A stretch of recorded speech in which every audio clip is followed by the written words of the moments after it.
Você já sentiu aquele puxão por dentro? Aquela força invisível que te leva a fazer exatamente o que você prometeu evitar? Às vezes é uma comida. Às vezes é uma mensagem. Às vezes é um pensamento que você sabe que não deveria alimentar, mas alimenta. E depois vem o vazio. A culpa. A sensação de que você se traiu mais uma vez. Há uma ferida silenciosa nisso. Porque o problema não é só ceder. O problema é o que você sente quando percebe que não está no controle. É a perda da própria autoridade sobre si. E talvez seja isso que mais dói, quando você sente que não está à altura da sua própria consciência. Mas e se eu te dissesse que os estoicos, há mais de 2000 anos, sabiam exatamente por que isso acontece? E mais do que isso, eles sabiam como resistir. Só que eles não tentavam vencer a tentação à força. Eles não lutavam com ela como se fosse um inimigo externo. Eles olhavam para dentro. Eles olhavam para o que a tentação revelava. Porque para os estoicos, resistir não era uma guerra, era uma escolha silenciosa feita a partir da clareza. A maioria das pessoas tenta controlar seus impulsos com força bruta, como se fosse possível calar o fogo apenas segurando a fumaça. Mas os estoicos sabiam que o verdadeiro poder não está no controle, está na compreensão. Eles entendiam que aquilo que te chama não é tão perigoso quanto o que te move por dentro em direção a ele. A tentação, para eles, não era um castigo. Era um espelho. Um reflexo daquilo que ainda não foi integrado. Um convite à lucidez. Neste vídeo, eu vou te mostrar 4 ensinamentos estoicos que não são óbvios. São discretos, silenciosos, mas profundamente transformadores. Não são técnicas de autoajuda. São mapas internos. Eles mudam a forma como você se percebe diante do desejo.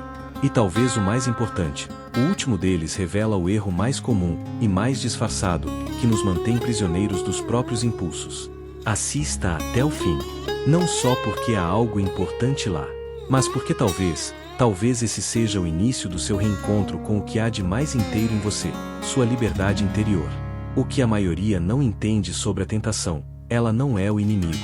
Talvez o que te aprisiona não seja a força do desejo, mas a forma como você o interpreta. A maioria das pessoas encara a tentação como um inimigo externo. Algo que precisa ser combatido, dominado, vencido. Mas quando você se posiciona em guerra, você já perdeu. Porque todo combate cria tensão. E a tensão alimenta exatamente aquilo que você queria enfraquecer. Os estoicos não reagiam assim. Eles compreendiam que o impulso só se torna um problema quando é mal interpretado. Epicteto dizia: não são as coisas que nos perturbam, mas os julgamentos que fazemos sobre elas. A tentação não é uma força autônoma. Ela é uma interpretação. Uma resposta emocional moldada por histórias internas. O que te atrai não é o objeto, é o significado que você atribuiu a ele.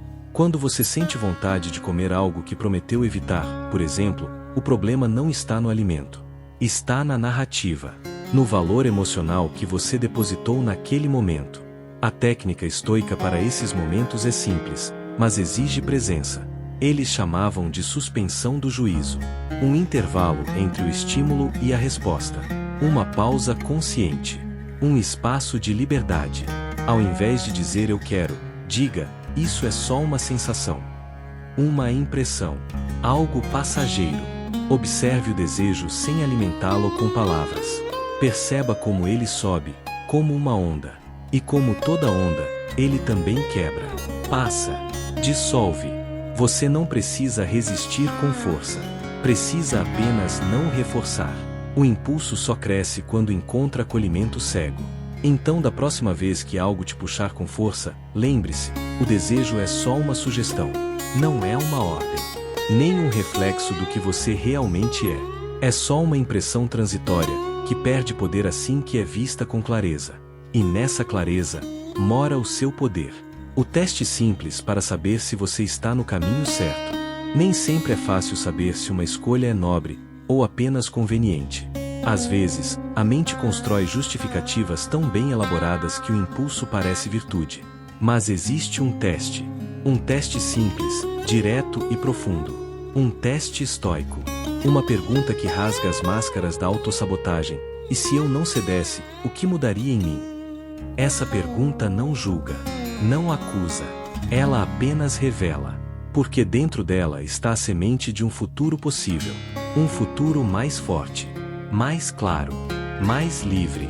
Marco Aurélio escreveu: se é suportável, então suporte. Não reclame. E quase tudo, se visto com calma, é suportável. O que falta, na maioria das vezes, não é capacidade, é visão. É lembrar quem você se torna cada vez que escolhe não se trair. A mente racional pode tentar negociar com a tentação. Pode dizer que só hoje, que você merece, que não é tão grave assim. Mas o corpo sabe.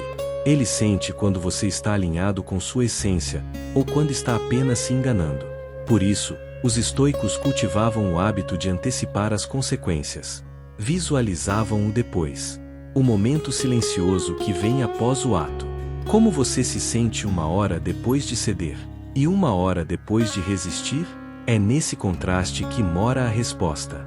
Porque o prazer imediato tem um preço invisível, ele enfraquece sua própria confiança em si. Enquanto a renúncia, mesmo dolorosa, constrói algo que não tem nome, mas tem peso. Um peso bom. Um peso de integridade.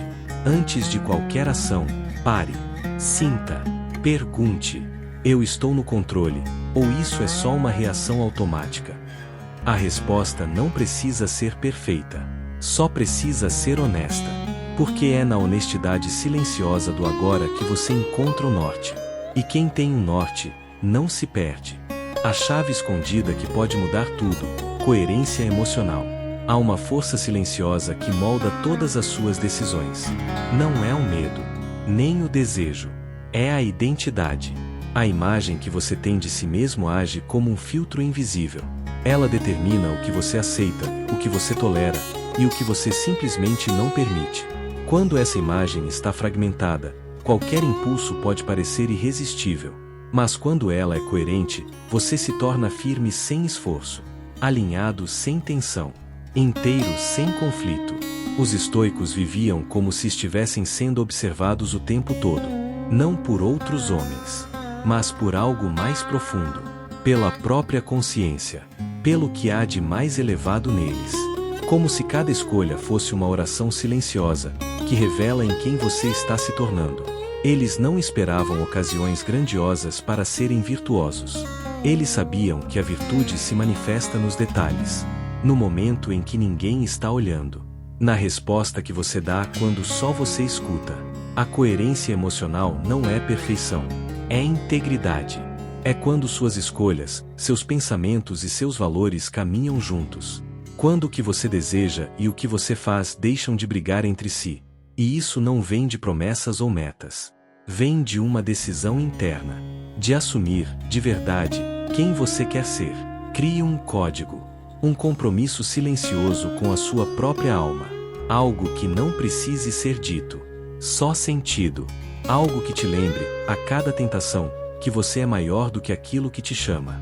Que você não está se privando de um prazer, você está se protegendo de uma incoerência. E isso muda tudo.